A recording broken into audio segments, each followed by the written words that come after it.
On this episode of In the Fight, Afghan forces take the lead in Operation Southern Strike 2.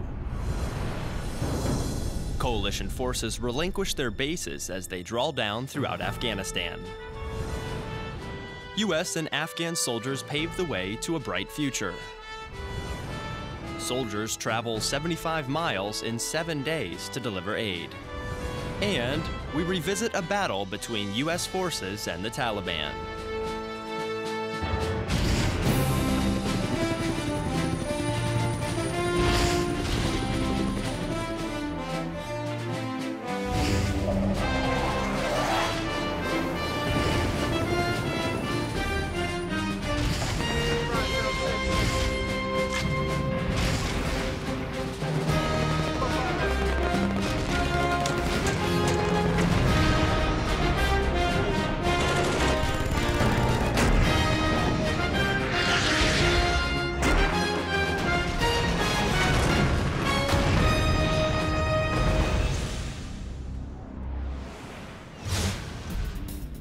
Having only been in Afghanistan for a month, members of the 1st to the 17th Infantry Regiment were surprised to see how well the Afghan forces took the lead during a recent mission. Army Staff Sergeant Katie Gray was with them and explains in this report. Soldiers of the 117th Infantry Regiment and their Afghan National Security Force partners took part in Operation Southern Strike 2 in the Spin Boldak district. The goal for the joint effort was to disrupt the insurgents' supply routes and hamper their ability to fight Afghan and coalition forces. Southern Strike 2 gave the ANSAF an opportunity to take charge and lead the operation. Whereas initially they kind of went to the objectives that we identified through intel and accomplished the tasks and lead we asked them to. And about midway to the end, they were pointing out objectives. They were taking the lead and telling us we need to go here and do this and there and do that, to the point where we were actually having to hold them back and to coordinate assets.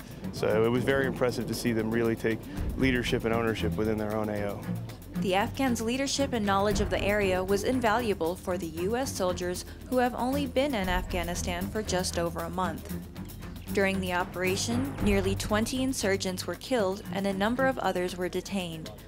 Joint patrols also found over 1,400 pounds of high explosive material, over 24 personnel mines and pressure plates, and IED making material. Reporting from FOB Spin Boldak, Afghanistan, I'm Army Staff Sergeant Katie Gray. As U.S. and coalition forces begin to pack up and leave Afghanistan, the question arises as to what to do with the bases that are left behind. NATO Channel correspondent Mel Preen takes us to one such base preparing for its new residents and brings us this story. The commander of ISAF, General John Allen, on a visit to a base in the south of Afghanistan where 1,200 coalition troops are about to move out, leaving the keys for their Afghan counterparts. It's a trend happening all over the country. We had over 600 bases in this country. Some of them were very small, down to platoon-sized bases.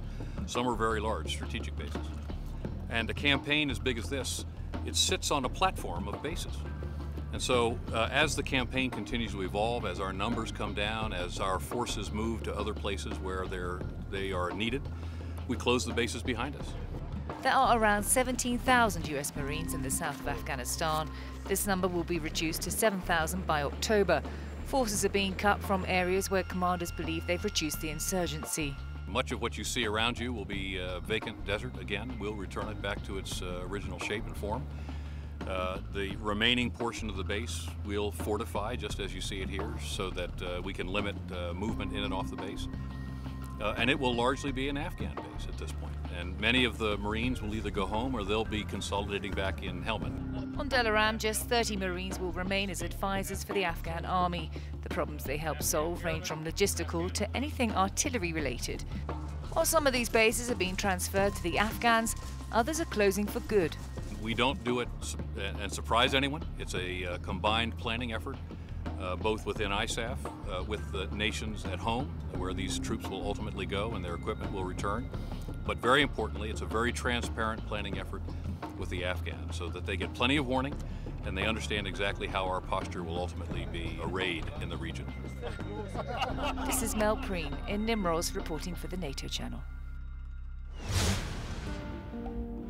Throughout Afghanistan, coalition forces are stepping back as Afghans take on more responsibility for securing their own country.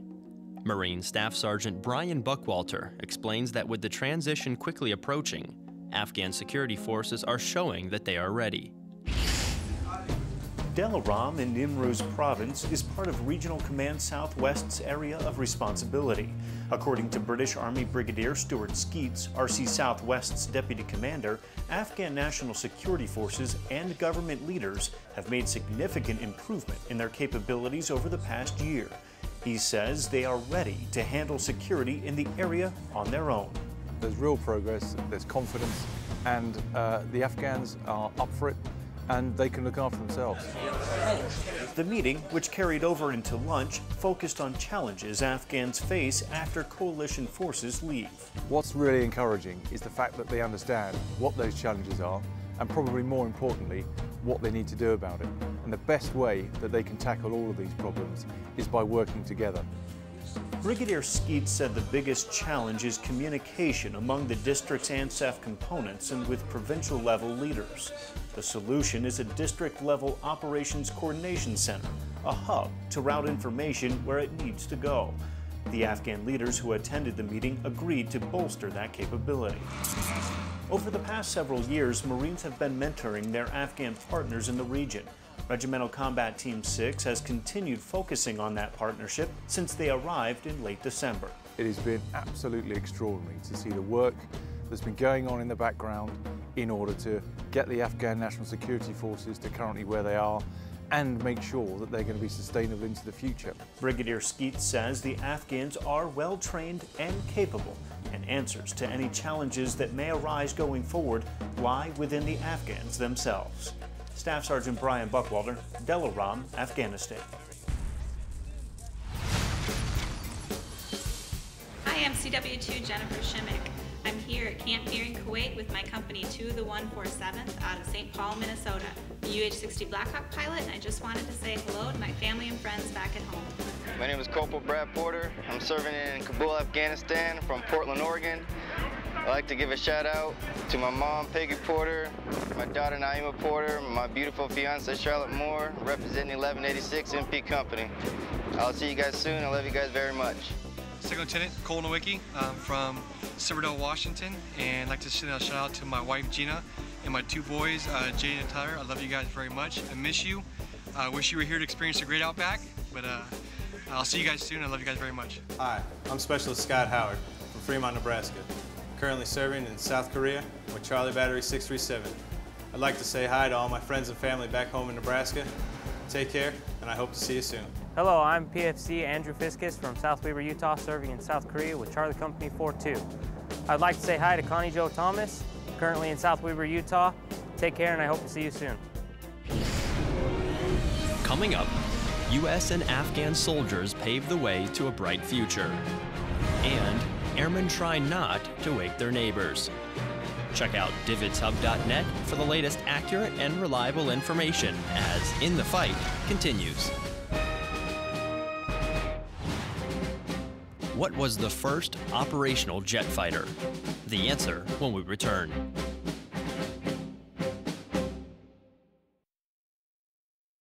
With the new Military 24/7 app from Divots, you turn your favorite mobile device into a window to the front lines. Connect with your nation's finest men and women through our video and photography archives and stay up to date with news reported directly from service members. Quickly share information and breaking stories with friends via Facebook, Twitter, or email. News, photos, video. Your military 24/7. From combat-related stress to the day-to-day stressors of life. This package is going to be completed. This is the 4th time this week. Stress can affect every Marine and Marine family. The De-Stress Line provides anonymous counseling for Marines and Marine families when it's needed most. If you're feeling the effects of stress, call today and let us help you win your personal battles. The environment is my passion. Every day, I live for the outdoors and all of its challenges. That's why I enlisted in the Coast Guard. Now, I serve to protect the environment and defend my country.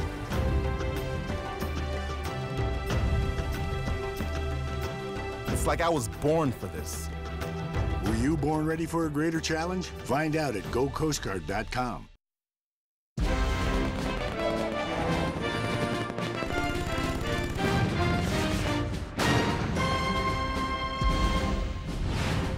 What was the first operational jet fighter? The answer is A, the Messerschmitt Me-262. Creating pathways to greater independence is a major role for coalition forces in Afghanistan.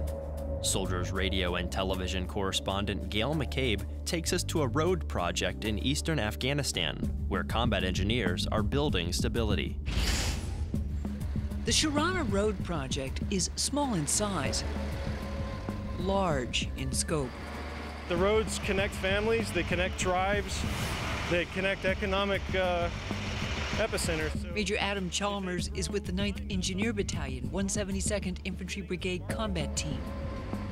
Today's crew is A Company. The road is less than a mile in length, but it's typical of what passes for thoroughfares in much of Afghanistan. This is just a dirt alleyway. So one of the things that the ANA want us to help with is to make this road, which actually leads to their hospital for the city, improve it. And also you can see it's one of the main economic areas of the town. This muddy, bumpy roadway is the primary access to the Sharana Business Center, a shopping district filled with the needs of an agricultural community. Sharana is the capital of Paktika province in eastern Afghanistan. The province itself is one of the poorest in the land. The work itself is tedious, dirty, and potentially dangerous. The 9th Battalion is a mechanized combat engineer unit. Most are veterans of Iraq. My first tour in Iraq, it was, we don't know who the good guys are, much less who the enemy is tour. The last tour, my second tour, was we knew who the good guys were and there weren't very many enemy around, so they were easy to spot. And here it's kind of like the first tour that any one of these guys that walk around, you know, could be a bad guy. But here in Sharana, everybody has been really friendly and open to us. I got a radio call I got to take real quick. And this is pretty dirty work, and it's something tangible. One of the things that we try to highlight is, you know, the Taliban or the insurgents, they like to destroy, but we can build. And so that's one of the contrasts, the juxtapose kind of things that we like to show. When finished, the road will benefit economic development. It will also ease access to the local hospital. And here in Sharana, it will become a highway to future avenues. Gail McCabe, Afghanistan. 75 miles doesn't seem like a very long distance to travel. That's about the same distance as between San Antonio and Austin, Texas. Army Staff Sergeant Katie Gray shows us why members of the 1st of the 17th Infantry Regiment took 7 days to travel that distance. How long does it take you to travel 75 miles? If your answer is 7 days, you might have been part of the 1st of the 17th Infantry Regiment's mission to Shorabak. Soldiers helped clear the way for Afghan forces to deliver over 600 tons of humanitarian aid to the area. There have only been about 2 U.S. ground movements to Shorabak in the last 3 years because of the difficult terrain. The terrain was extreme. We're moving through a desert with significantly unimproved roads, or in most instances, no road at all. Just a series of spider trails through the desert. So extremely rough terrain, hard on vehicles. We accomplished the mission, which was to let the government of Afghanistan deliver the much needed supplies to those people in that isolated area. We were able to do it safely, remove the IED threat that was down there, and of course, you know, return with all of our equipment and all of our soldiers unharmed. So it was really a successful operation. I'm Army Staff Sergeant Katie Gray.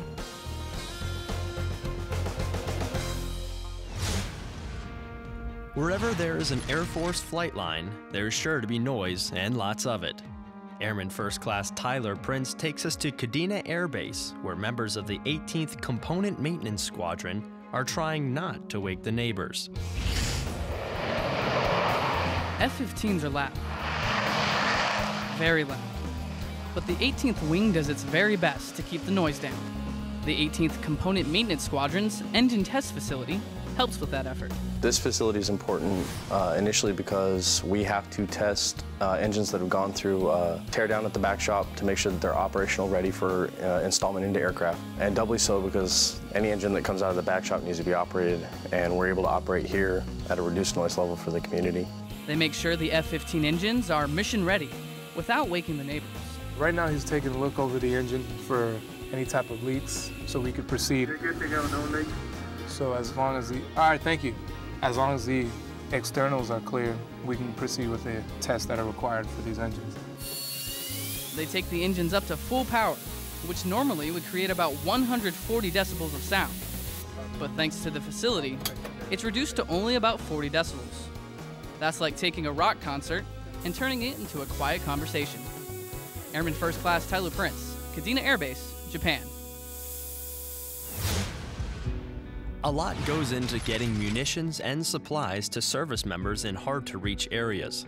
Helicopters play a major role in delivering these provisions, but it takes a specialized crew to ensure success. Airman Jimmy Moreland brings us this story. On a small base in Zabul Province, Afghanistan, U.S. Army Pathfinders instruct Afghan National Army soldiers in the techniques of their trade. Pathfinders are the boots on the ground that allow aircraft to move supplies and provide combat support. After 2 weeks of training, today is the final day of classroom instruction, and the trainers want to see what their students have learned. We selected a number of skills that we wanted to test that are usually the most vital in what we do.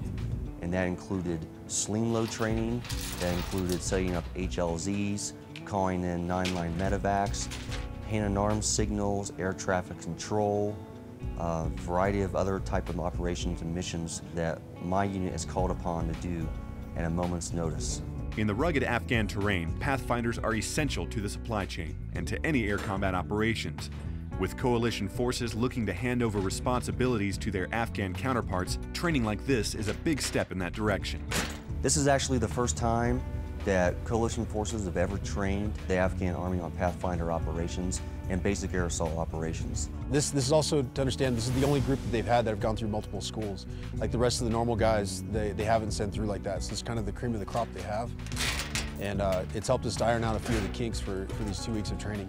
These soldiers will not only be the first ever Afghan National Army Pathfinders, they will be the leaders and teachers of future Pathfinders. By the end of this deployment, when we do like about 6 more courses, they will have their own training regiment as well, and they'll be training some of their own guys in their own regiment. In future courses, these students will teach alongside their American colleagues, sharing their own experiences and easing the difficulties in translation. If these first students are any indication of the quality of future classes, the U.S. Pathfinders have confidence in the program's success. Throughout the previous 3 deployments I've had here, this is they're learning things so fast, and they really do understand, and their discipline is much higher than expected. The officers teach the NCOs, and the NCOs lead their soldiers. The final day of training comes to a close. The students confident in their abilities, and the instructors optimistic about the future of the Afghan Pathfinders. Airman Jimmy Moreland, Zabul Province, Afghanistan. Good job. All right. Hello, I'm Sergeant First Class Theodore Nelson from Aurora, Colorado, serving in Camp Red Cloud, Korea, part of 2nd Infantry Division. I'd like to say hi to Kimberly Chavez, currently in Denver, Colorado. Take care and hope to see you soon. Hi, my name is Major Hayden Joseph. I'm in the New Kabul compound in Kabul, Afghanistan. I just want to say hi to my family in Rosedale, New York. Hi, I'm Major Dave Chartier, commander at Combat Outpost Bala Hissar in Kabul, Afghanistan, serving with Task Force Hydra. I'd like to say hi to my beautiful wife, Judy, in South Riding, Virginia. Honey, I can't wait to see you, and I love you. Coming up, we revisit a battle between U.S. forces and the Taliban. And we'll showcase some of the best photos from our service members as In the Fight, presented by Divids, continues.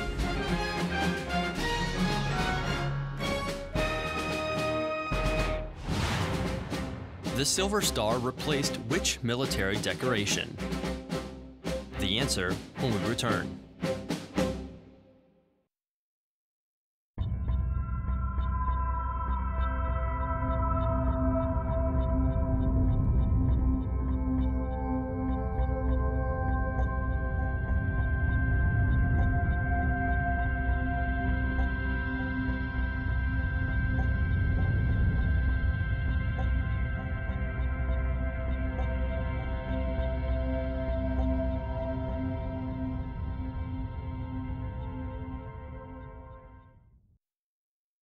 Training is about more than muscle. It's about inner strength. So I push myself. That's why I serve in the United States Coast Guard. I train with the best, a team that shares my drive and commitment. We collect intelligence, guard our shores against drug smugglers, and keep our waterways safe, because our nation expects more. If you expect more, maybe you were born ready. Find out at gocoastguard.com. I want to give a shout out to my family and friends. I want to send a shout out to my husband, to my parents, my family back home. I'd like to give a shout out to my girlfriend, to my family and friends in Lansing, Michigan, to my family out in Tucson, Arizona, to my beautiful wife and children in Des Moines, Iowa, to everybody in Texas, in York, Pennsylvania, Colorado Springs, Colorado, Chicago, Illinois, Harrisonburg, Virginia, Orlando, Florida, Oceanside, California, and Fort Leonard Wood, Missouri. I love you guys. I miss you, and I hope I'll see you soon.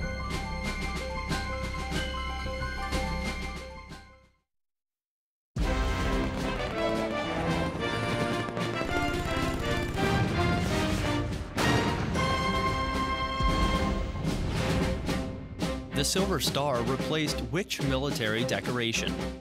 The answer is D, the Citation Star. Combat operations still continue throughout Afghanistan, but not at the same rate from a year ago. Back in 2011, clashes between U.S. forces and the Taliban frequently occurred. Airman First Class Andrew Buchanan revisits one such battle and brings us this story. Deep inside enemy territory, near the Hindu Kush Mountains of Afghanistan, Technical Sergeant Tavis Delaney and his unit air assaulted into the rocky valley in the village of Doab, never expecting what was to happen next. As soon as the helicopters took off, they hit us. Get effective fire, take effective fire. The valley erupted with enemy mortar, machine gun, and small arms fire by an estimated 400 Taliban.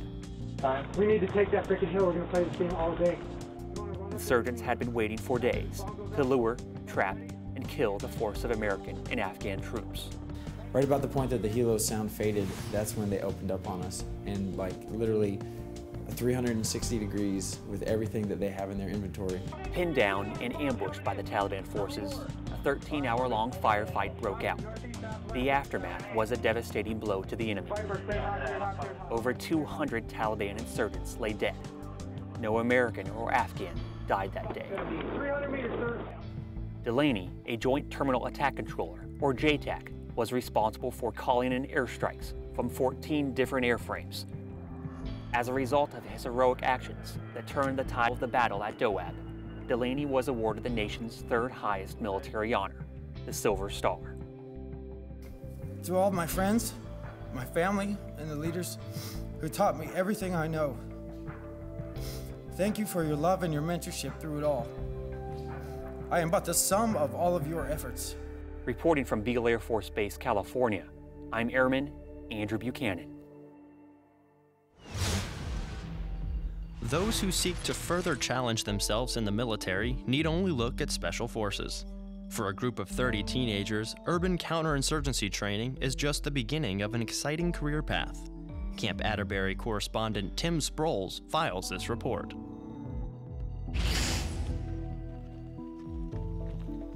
A group of 30 teenagers with United States Sea Cadets Corps traveled to Indiana to utilize both Camp Atterbury Joint Maneuver Training Center and Muscatatuck Urban Training Complex to conduct urban counterinsurgency training.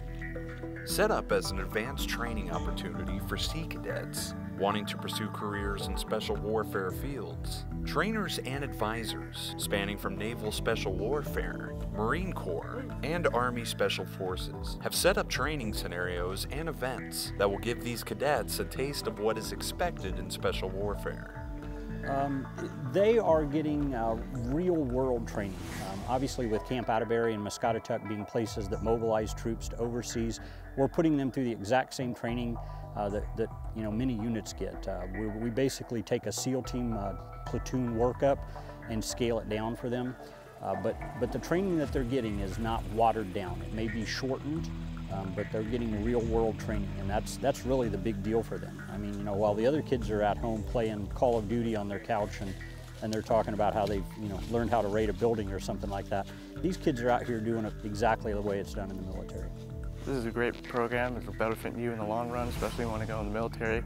This program is all about learning what the Navy has to offer, not just the Navy, but all other military, the jobs you get to explore. You just get to go around and enjoy different trainings, experience, learn teamwork, learn integrity, learn discipline, and like I said, it benefits you in the long run. Reporting from Camp Atterbury Joint Maneuver Training Center, I'm Tim Sproles.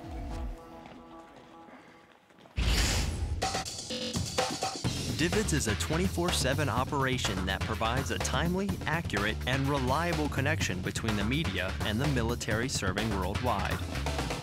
Through a network of over 200 portable satellite transmitters around the globe and a distribution hub in Atlanta, Georgia, Divots gives you access to the front lines with live and archived broadcast video, still imagery, and print products. Visit our website at dvidshub.net and search through our enormous video and photo library. Register on our website to gain complete access to high-definition content, along with breaking news alerts and webcasts from top military officials. For questions or comments about In the Fight or Divots, you can email us at ondemand@dvidshub.net or follow us on Twitter and Facebook. As we close, we feature some of the best photos that Divots has to offer, as we listen to Eddie Horst's composition, Pangea.